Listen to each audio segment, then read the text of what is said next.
बर्फीले डिजास्टर में जांग यी पिछले जीवन के एक्सपीरियंस से सीख लेकर कंफर्टेबल लाइफ स्पेंड कर रहा है, जबकि और लोग फूड की कमी और एक्सट्रीम ठंड की वजह से मरने की कगार पर है। ऑन्ट लिन, जो कि नेवर्स कमिटी की हेड भी है, धोखे से सबके सप्लाईज खुद के लिए रखना चाहती है।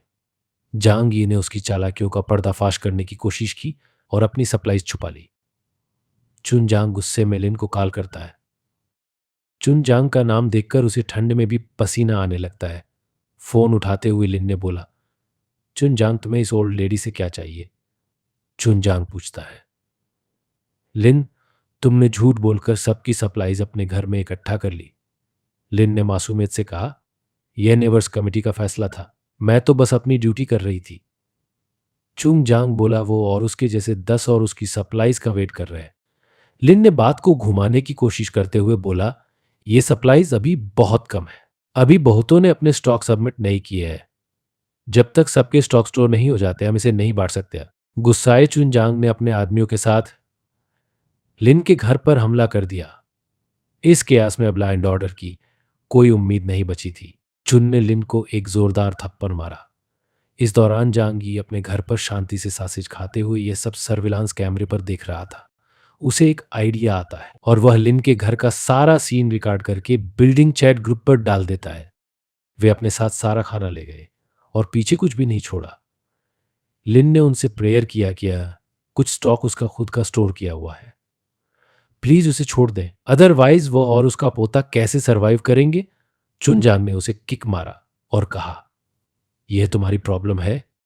लिन के पोते ने पास पड़े एक चाकू को उठाया और उनके एक आदमी पर हमला कर दिया। गुस्से में उसके आदमी ने लड़के के सीने पर एक जोरदार किक मारा और हंसने लगा। बच्चा घायल होकर दूर जा गिरा, उसे गहरी चोट आई थी। चुन जांग को कोई फर्क नहीं पड़ा और वह बोला, हमने वही किया जो तुम डिजर्व करती थी, हमें धोखा देने के लिए हमने तो बस न्याय किया है। बिल्डिंग ग्रुप में सभी लोग यह नजारा देखकर चुन जांग की सराहना करने लगे और बोलने लगे कि इस झूठी और बेईमान के साथ ऐसा ही होना चाहिए। ग्रुप मैसेज देखकर जांग यी सोचा, ये इडियट्स अभी तक नहीं समझे। आज आंटी के घर पर लूट की है, कल ये उनके घर पर भी लूट करेगा। पर वो इस बात से संतुष्ट था कि चुन उसका कुछ नहीं कर सकता। उसका स्टील का डोर कभी नहीं टूटने वाला था। तभी आंटी लिन ग्रुप में मैसेज कर पूछती है कि क्या किसी के पास एंटीसेप्टिक लिक्विड और एंटीबायोटिक है? चुन जांग ने मेरे पोते को घायल कर दिया है और उसका इलाज करने के लिए डॉक्टर शाहों को इन दवाओं की तुरंत जरूरत है। ये देखकर जांग यी की आंखें खुली रह गई। डॉक्टर शाहों उसके पुराने लाइफ में एक दयालु और हेल्पफुल डॉक्टर थी। लिन ने एक बार फिर से मैसेज किया, लेकिन उसे कोई रिस्पांस नहीं मिला। कोई भी उसका विश्वास और उसकी मदद करना नहीं चाहता था। जांग यी सोच रहा था कि यह सब कर्मा है। बाहर हो रही तूफानी बर्फबारी से लगभग हर चीज बंद हो गई है, यहां तक कि ग्राउंड फ्लोर पूरा बर्फ से कवर हो चुका है। अगर लड़का बच भी गया तो वह भूख से मर जाएगा। लगभग सभी लोगों ने न्यूज से इस बात को सुन लिया था कि यह वैश्विक बर्फबारी है जो कि हर 1 लाख साल में एक बार होती है। लगभग सारी दुनिया बर्फ के नीचे दब चुकी है। उत्तर के कुछ शहरों में तो टेम्परेचर -100 डिग्री से भी नीचे जा चुका है। बहुत से लोग जिन्होंने साउथ की तरफ जाने की कोशिश की, रास्ते में ही जमकर मर चुके हैं। बिल्डिंग ग्रुप में आर्टलिन ने फिर से मदद मांगी। मेरा पोता 2 दिन से भूखा है, वह बस एक बच्चा है, क्या तुम बैठकर बस उसे मरते देखोगे? लिन ने खाने के लिए पैसे देने की इच्छा भी जाहिर की। ये देखकर कुछ लोगों ने सप्लाईज को काफी महंगे रेट पर बेचना शुरू कर दिया। एक इंस्टेंट नूडल के लिए 2000 कोरियन येन। ये देखकर जांग यी बोला, लगता है लोग अभी तक कुछ नहीं समझ पाए। इस अपोकेलिप्स में अमीर लोगों के पैसे बेकार है। कुछ दिन में जब सप्लाईज बिल्कुल भी नहीं मिलेगी तो यह पैसा इनके किसी काम नहीं आने वाला। समझदार सिंह सॉन्ग ने चीजों को खरीदना शुरू कर दिया। उसने बहुत सारे पैसे से जितना हो सके सप्लाई स्टॉक करने की कोशिश की, क्योंकि वह जानता था कि पैसे उसके किसी काम के नहीं है। हम पैसे को नहीं खा सकते। एक अकेली मां ने ग्रुप में मदद के लिए एक अपील कि उसकी बेटी भूख से मर रही थी। अन जांग यी ने मैसेज देखकर सोचा कि यह औरत मेरे पिछले लाइफ में अपने बेटे के साथ लंबे समय तक सरवाइव करने में सफल रही थी, इसलिए सब ठीक हो जाएगा। ठंड को शुरू हुए 10 दिन हो चुके थे। जांग यी अपने घर पर एक्सरसाइज कर रहा था। तभी उसका फोन बजा। किसका फोन है? ये देखकर वो मुस्कुराया और वीडियो कॉल ऑन किया। मोबाइल को देखकर वह बोला, तुम लोग बहुत पतले लग रहे हो, ठीक से खाना तो खा रहे हो ना। फोन पर फांग चिंग यू और उसकी फ्रेंड थी। वीडियो कॉल में जांग यी की टेबल पर चिकन देखकर वे दोनों तुरंत लार टपकाने लगे। उन्होंने पूछा, जांग यी के पास अभी तक इतना खाना कैसे है, और वो इतनी ठंड में भी पसीना पसीना क्यों हुआ है। जांग यी रिप्लाई करता है कि उसके पास घर पर एक फायर इक्विपमेंट है जिसकी हेल्प से वह गर्म और आराम से है। उसने मजाक में कहा कि वह बाहर दौड़ने जाने के बारे में भी सोच रहा है ताकि कुछ ताज़ा हवा का मजा ले सके। फांग चिंग बोली, जांग यी तुम कमाल के हो। मैं सोच रही थी कि क्या हम तुम्हारे घर में साथ में गर्म पानी से भरे टब में नहा सकते हैं। जांग यी ने बिना दोबारा सोचे तुरंत मना कर दिया और उन दोनों का मजाक उड़ाने लगा। फांग चिंग तुरंत गुस्सा हो गई और बोली, अगर तुम मदद नहीं करना चाहते हो तो इट्स ओके, लेकिन तुम मजाक नहीं उड़ा सकते आन। जांग यी बोला, क्या तुम्हें अभी भी लगता है कि मैं एक लूजर हूं? अगर तुम्हें खाना चाहिए तो जाओ और अपने अमीर दोस्त को ढूंढो। और उसने काल को कट कर दिया। दूसरी तरफ फांग चिंग गुस्से से पागल हो गई और फोन को जमीन पर फेंक दिया। वह लड़का जिसे वो लूजर समझती थी, वह अब लूजर नहीं रहा। उसकी फ्रेंड अभी भी जांगी की तारीफ कर रही थी। यह लड़का कितना कमाल का है। वो बोली कि फांग चिंग कितनी बेवकूफ है जो आज तक उसके साथ नहीं थी। उसके साथ न होने पर फांग चिंग का ही नुकसान है। अब वो उन अमीर लड़कों से बेहतर है जिनके साथ वे दोनों पहले घूमते थे। फांग चिंग ने खुद को बेवकूफ कहे जाना स्वीकार नहीं किया और दोनों दोस्तों के बीच हाथापाई हो गई। इस समय तक सरकार ने स्नो डिजास्टर को छुपाना बंद कर दिया था और सभी की इलेक्ट्रिसिटी रिक्वायरमेंट को पूरा करने के लिए टीवी पर एक अनाउंसमेंट किया, इलेक्ट्रिसिटी केवल रात में अवेलेबल रहेगी और वह भी लो वोल्टेज में, जो कि कम एनर्जी कैपेसिटी वाले अप्लायंसेस के लिए ही होगी। प्रेजेंट में सभी इंपोर्टेंट पावर प्लांट्स बंद है और इलेक्ट्रिसिटी की कमी है। कोई भी इलेक्ट्रिक शावर नहीं लेगा। अब तक सभी को समझ में आ गया था कि शायद इस डिजास्टर का कोई अंत नहीं है।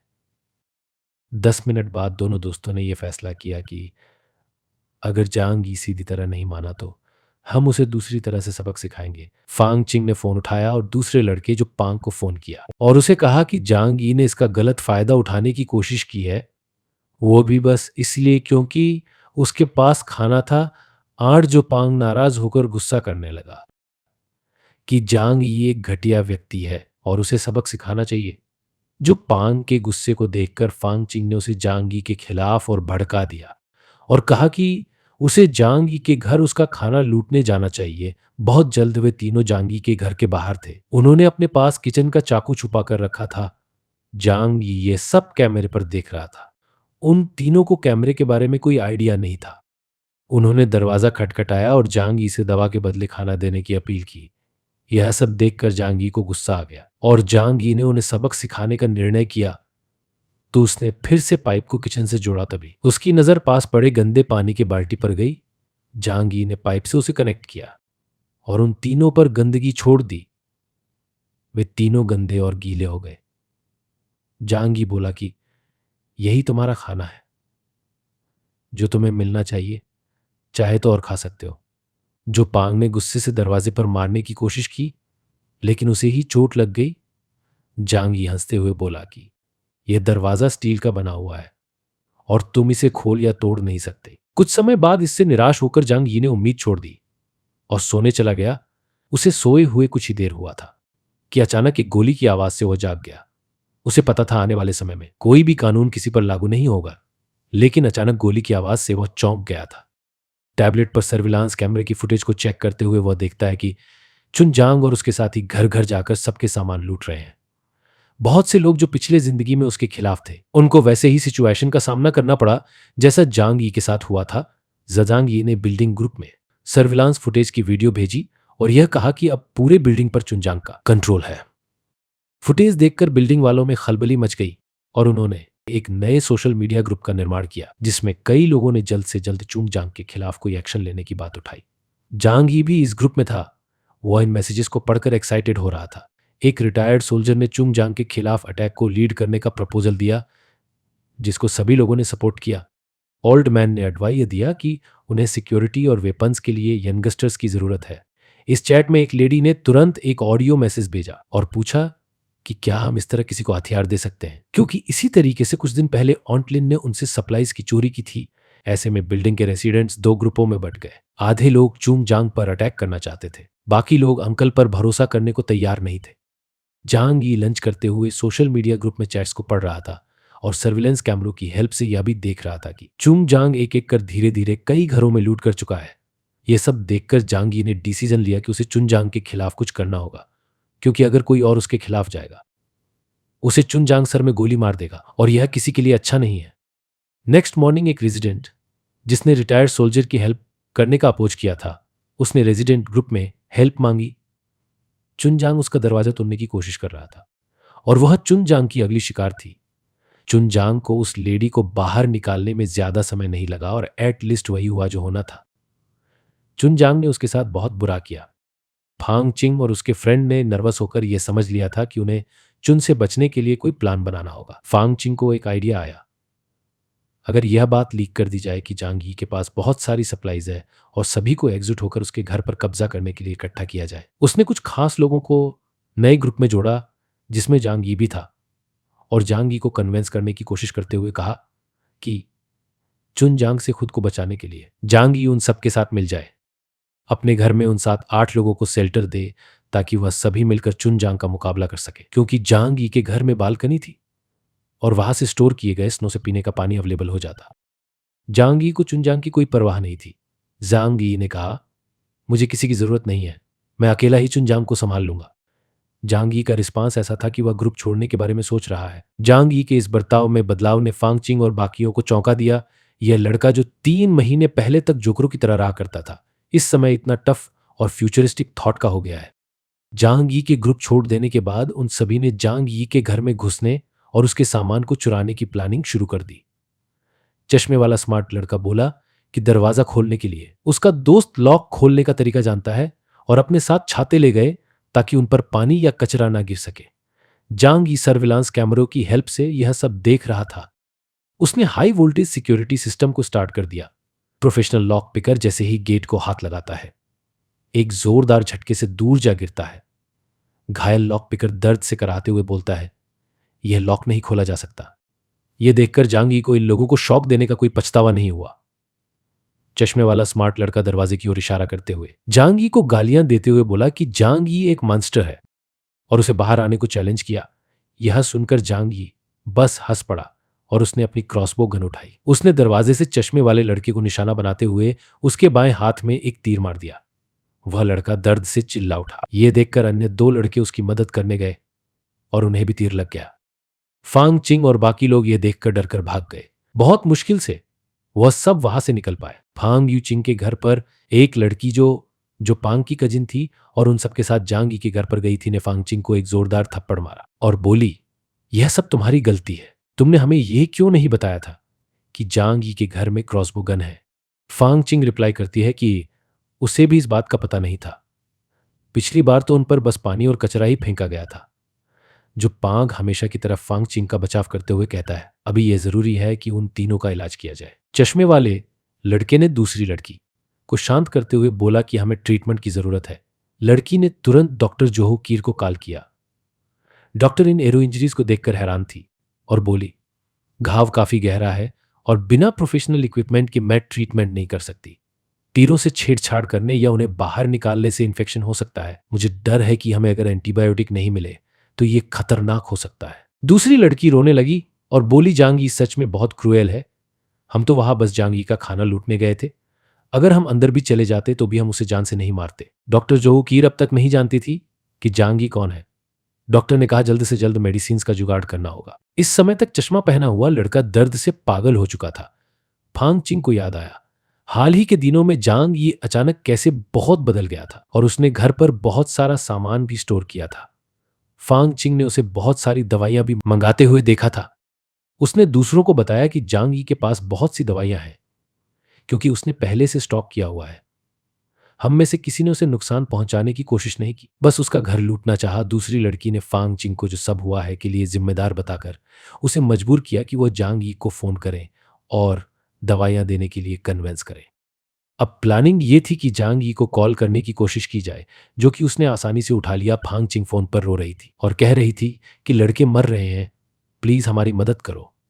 जांग यी ने पूछा कि उसे उनकी मदद क्यों करनी चाहिए। हर किसी को एक ना एक दिन मरना होता है। दूसरी लड़की, जो पांग की कजिन सिस्टर थी, ने फोन छीन लिया और कहा, जांग यी, यह तुम्हारी ड्यूटी है कि हमारी मदद करो, क्योंकि तुमने ही इन सबको घायल किया है। जांग यी ने तंज कसते हुए कहा कि उसने जानबूझकर ऐसा तीर मारा है ताकि वह सभी मर जाए, और यह भी कहा कि वह इन लोगों की मदद नहीं करेगा, लेकिन अगर फांग यूचिंग चाहे तो उसके साथ रहने आ सकती है।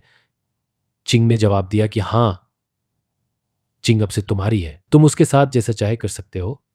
जांग यी ने कहा, लेकिन फांग चिंग को उन सभी का साथ छोड़ना होगा, अकेले आना होगा, और अगर आना है तो अभी आ जाओ। फांग चिंग दौड़कर भागने लगती है और तुरंत ही जांग यी के पास जाने की कोशिश करती है।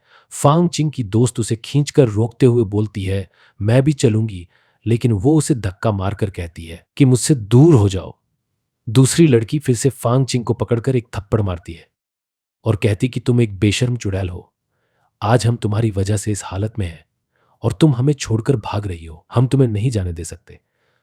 फांग चिंग, जो पांग को कन्विंस करने की कोशिश करती है कि वह उसे बहुत पसंद करती है, लेकिन उन सबके साथ रहने पर उसका कोई फ्यूचर नहीं है, जांग यी के साथ वो खुश रह सकती है। वह यह भी कहती है कि जो पांग एक अच्छा आदमी है, लेकिन वो गरीब और कमजोर है। जांग यी फांग चिंग को वह सारी चीज दे सकता है जिससे वह जिंदा रह सके। ये कहकर फांग चिंग जांग यी के घर जाने के लिए फिर चल पड़ती है, लेकिन बाकियों ने मिलकर उसे रोक लिया। डॉक्टर एक बार फिर से उन सबको याद दिलाती है कि बिना दवाओं के इन सब का इलाज नहीं हो सकता, और वह चली गई। चश्मे वाले लड़के ने फिर से कहा कि मेरे पास एक प्लान है, अगर जांग यी हमें दवाइयां और खाना नहीं दे सकता तो हम ये खबर फैला देंगे कि उसके पास बहुत सा खाना और सप्लाई पड़े हैं। जब बाकी लोगों और चुन जांग को ये पता चलेगा कि जांग यी के घर बहुत सारी सप्लाई है, तो वो सब मिलकर उस पर अटैक करेंगे। फांग चिंग ये कहकर उन सबको ऐसा करने से रोकना चाहा कि अगर वो सब जांग यी का सारा सामान लूट लेंगे तो मैं भी जिंदा नहीं रह पाऊंगी। दूसरी लड़की ने फांग चिंग को डांटे हुए बोला, अपना मुंह बंद करो, वरना तुम्हारा दांत तोड़ दूंगी। जो पांग ने फांग चिंग को बचाते हुए बीच में आ गया। लड़की ने बोला कि जो पांग, तुम आज इस लड़की की वजह से घायल हो और यह तुम्हें छोड़कर किसी और के पास जा रही है, क्या यह सही है? जो पांग बोलता है कि तुम्हें ऐसा कुछ भी करने की जरूरत नहीं है। मैं फांग चिंग से रियली में प्यार करता हूं, मैंने उसे इंप्रेस करने के लिए बहुत मेहनत और समय लगाया है, आज नहीं तो कल उसे इस बात का एहसास हो जाएगा। और वह फांग चिंग से कहता है कि डरो मत। दूसरी लड़की गुस्सा हो जाती है। तभी चश्मा वाला लड़का बिल्डिंग ग्रुप में जांग यी के द्वारा भेजी गई तस्वीर और वीडियोस को पोस्ट कर दिया और कहा कि जांग यी के पास सचमुच बहुत सारा खाना स्टॉक है। यह मैसेज देखकर चुन जांग बोला, क्या सही बात है, मैं उससे बदला भी ले सकता हूं। ग्रुप में बिल्डिंग के लोगों ने जांग यी से सभी में उसका स्टॉक बांटने को कहा। कुछ ने सिर्फ फूड मांगा, 8 लिन ने खाने की मांग की, और ग्रुप में एक और लेडी ने उसे अपने बेटे का गॉडफादर बनने के लिए कहा। यह अनुरोध देखकर जांग यी ने ग्रुप में एक ऑडियो मैसेज भेजा कि मैं तो खा रहा हूं और मैं अकेले ही खाऊंगा। सुनने वालों को झटका लगा। उसने सचमुच कहा कि वह जानवरों को खाना नहीं खिलाएगा और किसी की मदद नहीं करेगा। सबको नजरअंदाज करते हुए जांग यी खिड़की से बाहर गिरते हुए स्नो को देखकर सोचता है कि हर दिन घर में रहना बोरिंग है। उसने सोचा कि इस समय स्नो मोबाइल का यूज करके एक अच्छी सवारी पर जाना अच्छा रहेगा। अचानक जांग यी के फोन पर डॉक्टर जू कीर का मैसेज आता है, जिसमें उन्होंने कहा कि उसकी दवाइयां और खाना खत्म हो गया है। जांग यी सोचता है कि अगर डॉक्टर एक अच्छी इंसान है, मैं उसकी हेल्प कर सकता हूं, पर उस पर विश्वास कैसे कर सकता हूं। लेकिन उसने सोचा कि जितनी स्मार्ट लेडी होगी वह उतनी ही डेंजरस हो सकती है। जांग यी सोचा वो एक अच्छी डॉक्टर है, उसके साथ होने से जांग यी को भी फायदा होगा। उसने रिप्लाई दिया कि अगर वो बदले में कुछ करना चाहे तो बातचीत की जा सकती है। अपने पिछले जीवन में डॉक्टर जूहू कीर ने अपना आखिरी खाना एक माँ और उसके भूखे बच्चे को दे दिया था और वह खुद भूख से मर गई थी। जांग यी उसे एक अच्छी इंसान के रूप में जानता था।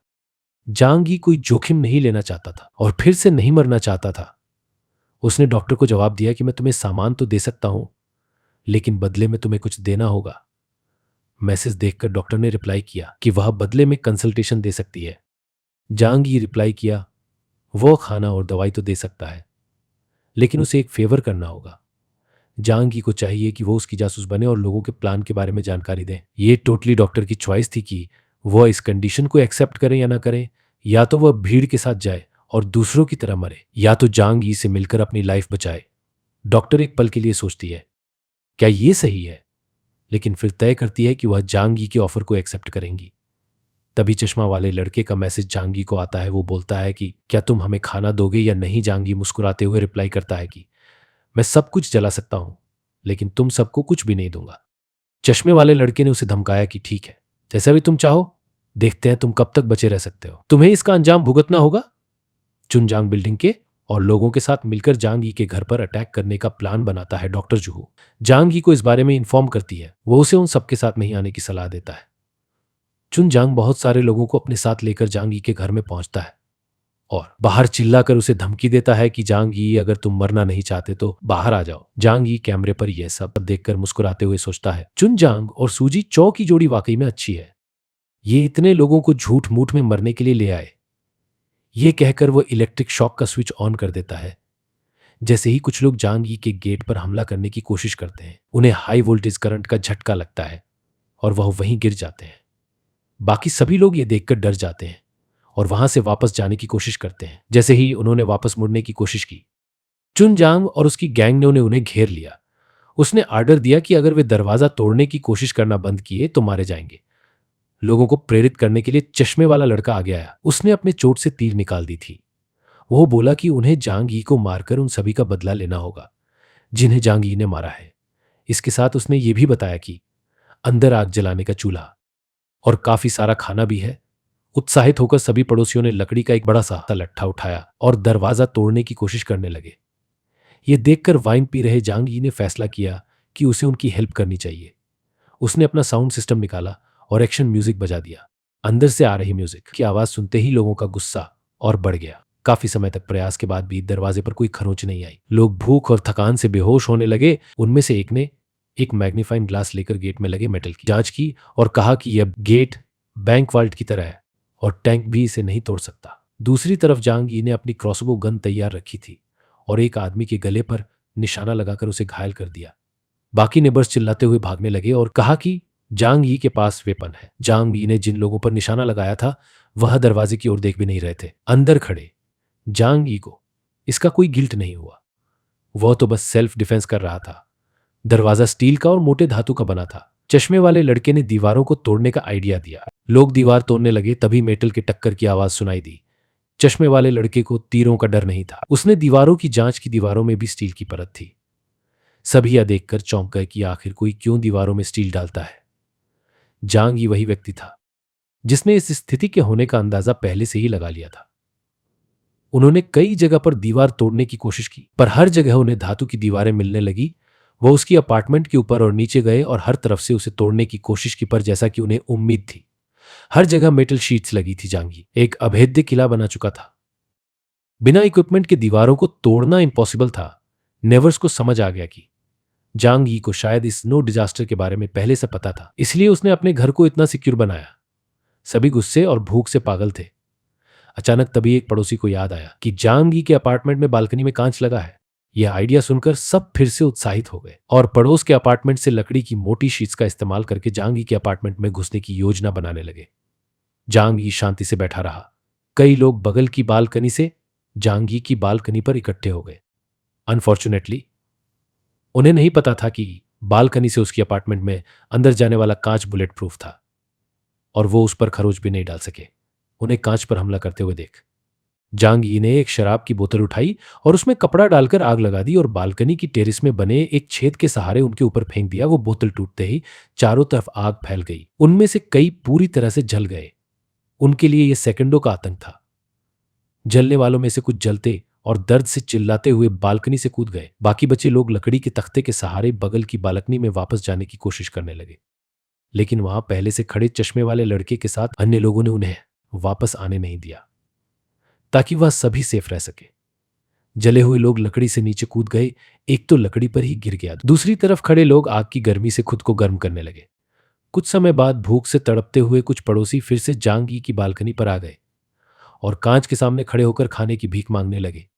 जांग यी को उन पर कोई दया नहीं आई।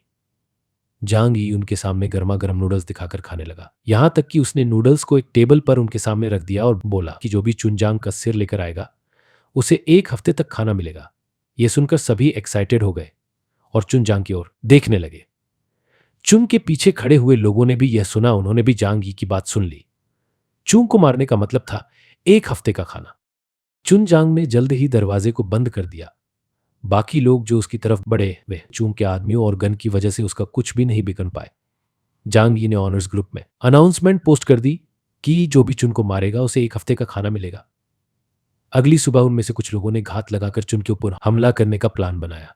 भले ही चुन के पास गन थी, लेकिन वह सब मिलकर उस पर चुप कर अटैक कर सकते थे। चुन और उसके वफादार लोगों पर पीछे से हमला किया गया, लेकिन एट लास्ट नतीजा यही रहा कि वे 2 लोग जिन्होंने हमला किया था उन्हें चुन जांग ने गोली मार दिया और वह जमीन पर मरे थे। चुन ने अपने लोगों से उन्हें उठाकर छोटे छोटे पार्ट में काटने का आर्डर दिया। उनमें से एक ने देखा कि चुन के पीठ पर चोट लगी थी। चुन ने डॉक्टर जूहू को बुलाया ताकि वह इस चोट का इलाज कर सके। जल्द ही वह पट्टी कर रही थी और बोली कि मैं यह मुफ्त में नहीं कर सकती। चुन जांग बोलता है कि उनके पास जो भी है वो उसे शेयर कर सकती है। यह देखकर कि वो इंसानों के टुकड़ों से बनी हुई सूप पी रहे हैं, उसने बोला वो भूख से मर जाएगी लेकिन यह नहीं खा सकती है। चुन ने बोला कि घबराओ मत, इस बिल्डिंग में खाने के लिए तुम आखिरी इंसान होगी। उसकी बात को अनसुनाकर डॉक्टर जाने लगी, लेकिन चुन जांग ने कहा कि वह तभी जा सकती है जब उसकी चोट पूरी तरह ठीक हो जाएगी। वह कमरे के कोने में बैठ गई, जबकि बाकी लोग जांग यी से निपटने के लिए प्लानिंग पर चर्चा कर रहे थे। उनकी बातें सुनकर डॉक्टर जूहू ये सोच रही थी कि इंसान किस हद तक गिर सकता है। अगर चुन जांग घायल नहीं होता और उसे मेरी जरूरत नहीं होती तो शायद वह मेरे साथ भी वह सारी जबरदस्ती करता जो वह दूसरों के साथ कर रहा है। डॉक्टर ने उनकी योजनाओं के बारे में सुना और वो उठकर बाथरूम जाने लगी, लेकिन वास्तव में वो जांग यी को सब कुछ बताने जा रही थी। खाना ढूंढने चुन के लोग पड़ोस के अपार्टमेंट में गए। उन्होंने बगल के अपार्टमेंट का दरवाजा खटखटाया। अंदर से एक दंपति निकली और उन्होंने चुन जांग को शांति से अपने घर में जाने दिया, यह सोचकर कि वह खाना लेकर चला जाएगा और उन्हें कुछ नहीं करेगा। पर अंदर जाते ही चुन के साथियों ने उन पर अटैक किया और उन्हें जान से मार दिया। चुन अपने घर के आसपास किसी को भी अपने पर हमले के डर से नहीं छोड़ सकता, क्योंकि वह उसे मारने की कोशिश कर सकते हैं। वांग मिंग के घर में जहां फांग चिंग यू के दोस्तों को रखा गया था, उन्हें बिना किसी दवा के तीर निकालना पड़ा। हर किसी को सीरियस इन्फेक्शन हो चुका था, शायद ठंड में दर्द कुछ कम महसूस हो रहा था।